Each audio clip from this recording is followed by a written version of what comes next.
তাহলে এখানে up down করার কিছু নেই। এই ফাইলের পাশে ডি লেখা আছে, তাই না? মানে হলো রং মোড। হ্যাঁ, আমি ডিএনসি ক্লিয়ার করতে চাইছিলাম, তার মানে রং মোড দেখাচ্ছে যে এমবিআই লাগবে। এমবিআই জি স্যার। আচ্ছা, ক্লিয়ার করে দেখি, চলে গেছে। হ্যাঁ, তো এটা সুন্দর একটা সিস্টেম। আমি যদি ডিএনসি চাপ দিই, তার মানে এই ফাইলটাকে আমি ডিএনসি ফাইল হিসেবে সিলেক্ট করে ফেললাম। যদি কোনো একটা ফাইলকে এনসি ফাইলকে ডিএনসি ফাইল হিসেবে আমি সিলেক্ট করি, তাহলে এটার পাশে ডি আসবে, আর এখানে কোন ফাইলটাকে ডিএনসি ফাইল করা হলো সেটা নাম আসবে এই জায়গায়। এখানে 15-20টা ডজনখানেক ফাইল থাকতে পারে, পারে না? তো তাহলে এটা আমার সুবিধার জন্য এখানে দেখাবে যে আমি কোন ফাইলটা ধরলাম। মানে শুধুমাত্র ওই ফাইলটার পাশে ছোট করে ডি লেখা থাকবে। হ্যাঁ, এখানে আমাদের কাজ শেষ। তার মানে হলো এই ফাইলটা ধরা হয়ে গেছে ডিএনসির জন্য। এখন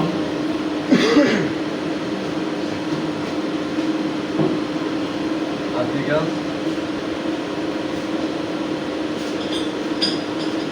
প্রোগ্রাম চেক চেক চলে আসছে। মানে যদি কোনো কিছু কাজ না করে অ্যাটলিস্ট যে কোনো একটা ডিভাইস যখন কোনো কাজ না করে, একটা রেডিও কিংবা ক্যাসেট প্লেয়ার, আমরা কী করে খাবার দিই, তাই না? কাজ করলেও করতে পারে।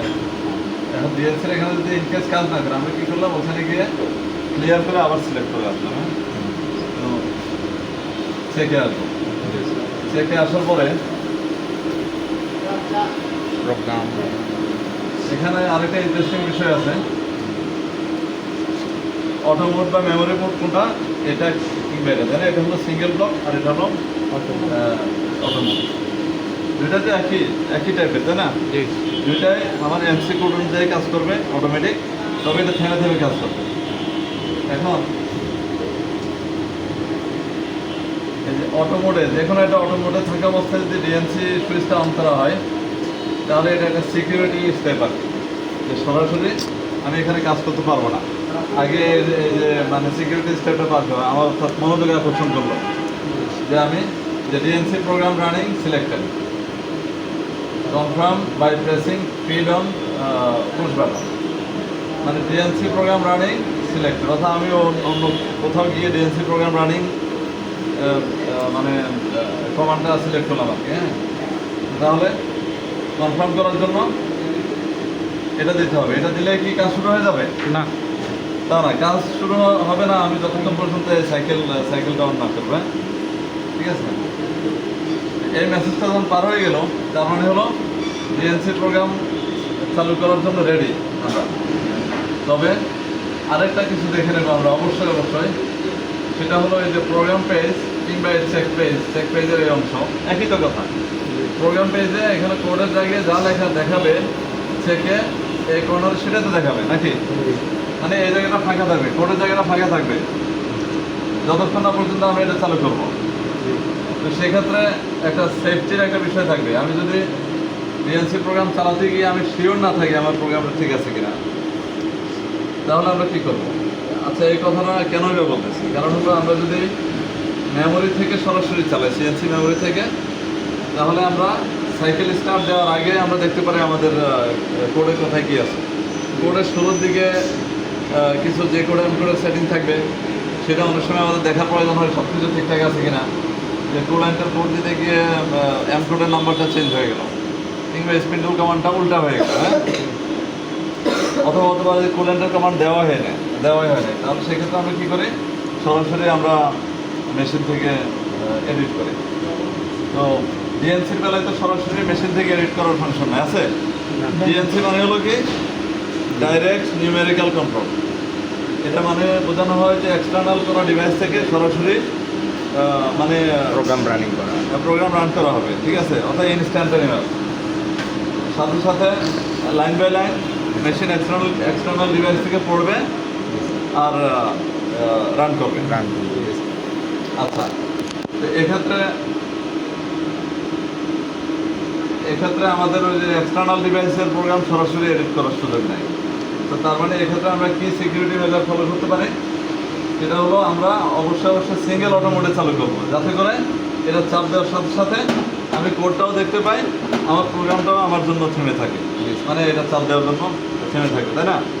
তখন আমি প্রথম চাপে আমি চেক করে নেবো আমার প্রোগ্রামটা ঠিক আছে কিনা, তারপরে একটু 2-4টা চাপ দিয়ে আমি ছেড়ে দেবো, এই আর কি। তাহলে এবার হ্যাঁ স্যার, দেখি চালাও, দেখি কে চালাবে। যাও একদম যাও, সামনে যাও, আরে যাও, যাও চালাও, না। হ্যাঁ। হ্যাঁ। আচ্ছা, কি কেমন ফিড ওভার রাইট কমায় দেওয়া হয়েছে, হ্যাঁ। হ্যাঁ? ঠিক আছে, এখন দেখো তোমার কোডগুলো ঠিক আছে এটা কিনা। কোড ঠিক আছে কিনা? ওই যে আমাদের অ্যানভিল বার, এটা চাপ দেওয়ার সাথে সাথে কিন্তু এটা আছে, ঠিক আছে? হ্যাঁ, মানে আমাদের অ্যানভিল 12 দিয়ে ফেসিং দিয়েছি আমরা। আচ্ছা, এটা তো হলো গভর্নমেন্টের বিষয় গেল, হ্যাঁ। কিন্তু বাস্তবে 12 লাগানো আছে কিনা এটা চেক করার বিষয় আছে। এই চিপুরে দিতে পারি হ্যাঁ, সমস্যা নেই, ওটা সমস্যা নেই। বাতাসে চলবে এখন। আচ্ছা, আমরা এখানে দেখবো যে ডিস্টেন্স টু গো, হ্যাঁ, অর্থাৎ জেড চেঞ্জ হচ্ছে না, কেবলমাত্র ওই যে পজিশন নিচ্ছে আর কি। নামার আগে এটা পজিশন নেয়, যে কোনো প্রোগ্রাম ওই যে এভাবে করা হয় আর কি। নামবে কোথায়? আমাদের এই কর্নারে। হ্যাঁ, নামাও, আস্তে আস্তে নামাও। এই যে এখন আমাদের একটু দেখতে হবে যে -78 আচ্ছা, সঠিক জায়গায় এসে নামতেছে এই কিনা। জায়গায় আরেকটা বিষয়, আমার আরেকটা প্রশ্ন আছে। আমরা এই। যখন কুলেন্ট অফ করি, হ্যাঁ কুলেন্ট অফ করলাম, হ্যাঁ, আমাদের আমাদের কাটিং ওই জায়গায় থেমে যায়। এটা মেশিনে ওয়ারিং করা আছে আর কি, হ্যাঁ। হ্যাঁ, এটা তো নর্মাল সাইজে থাকতে পারে, মানে যে ইন্টারনাল কনফিগারেশন আর কি এটা। জি স্যার। আচ্ছা, তো এখন কুলেন্ট ছাড়লে আবার চালু হবে না? হ্যাঁ, অটোমেটিক চালু হয়েছে, ঘুরতেছে? হ্যাঁ, ঘুরতেছে। ঠিক আছে, ফাইন। নিয়ে আসো, আস্তে আস্তে নিয়ে আসো। র্যাপিডটা বাড়াও। দেখো তোমার কতখানি এরপরে তো যাবে। স্যার বাকিটা তো আগের মতো। হ্যাঁ, আগের মতো সেম টু স্যার, সেম। তাহলে ওই ইয়াটা এখানে একটু দেখতে হবে, এই যে দেখবেন, ওই ডিএনসি, ওটা দেখো। সবাই একটু খেয়াল করো, জি স্যার। মানে বারবার কিন্তু আমাকে এই জায়গায় দেখতে হবে, জি। যেহেতু নামতেছে, যে কোন জায়গায় নামার কথা সেই জায়গায় নামলো কিনা, আর কতটুকু আছে এটা গ্যাস করে অনুমান করতে হবে সঠিক জায়গায় নামতেছে কিনা, জি স্যার। কিংবা ধাক্কা দেবে কিনা। হ্যাঁ, হ্যাঁ। ঠিক আছে তো নাকি? জি স্যার, অবশ্যই। তো সবাই ওদিকে তাকায় আছে, কিন্তু এটার দিকে কেউ তাকায় না, এই জন্য ওই জিজ্ঞেস জায়গায় করলাম। দেখেন, এই জায়গায় দেখেন। এখন হোল্ড করো, কাছাকাছি আসছে। আরো 40 যাবে, মানে দুসাথে আসছে। আচ্ছা, এই জায়গায় হাত রাখলে হবে, মানে এটা তো safety র জন্য ঠিক আছে। মাথাতে লাগিয়ে দিন। এখানে হাত রাখলে তো হবে না, এটা তো এই সাইকেল পাশে, মানে এটা- যদি বন্ধ করার চেষ্টা হয় তাহলে হাত রাখতে হবে এই জায়গায়। স্যার, সাইকেল অফে হাত রাখতে হবে। হ্যাঁ, হ্যাঁ, সাইকেল অফে হাত। সাইকেল অফে, হ্যাঁ। আচ্ছা, আরো সহজ হলে আমরা এই যে এটা দিয়ে আস্তে আস্তে ছেড়ে দিতে পারি, হ্যাঁ। হ্যাঁ, কতটুকু আছে? 34 মিলিমিটার, হ্যাঁ। মানে 1.5 ইঞ্চির কাছাকাছি, হ্যাঁ। ঠিক আছে কিনা গ্যাপ? পানি অফ করে দেখো, পানি অফ করে। হ্যাঁ, হ্যাঁ, গ্যাপ ঠিক আছে? হ্যাঁ, ঠিক আছে। আচ্ছা, তাহলে স্যার আচ্ছা। আরে অটো মোডে দিয়ে দাও। অটো, হয়ে গেছে, হয়ে গেছে। বাকিটা তো বাকি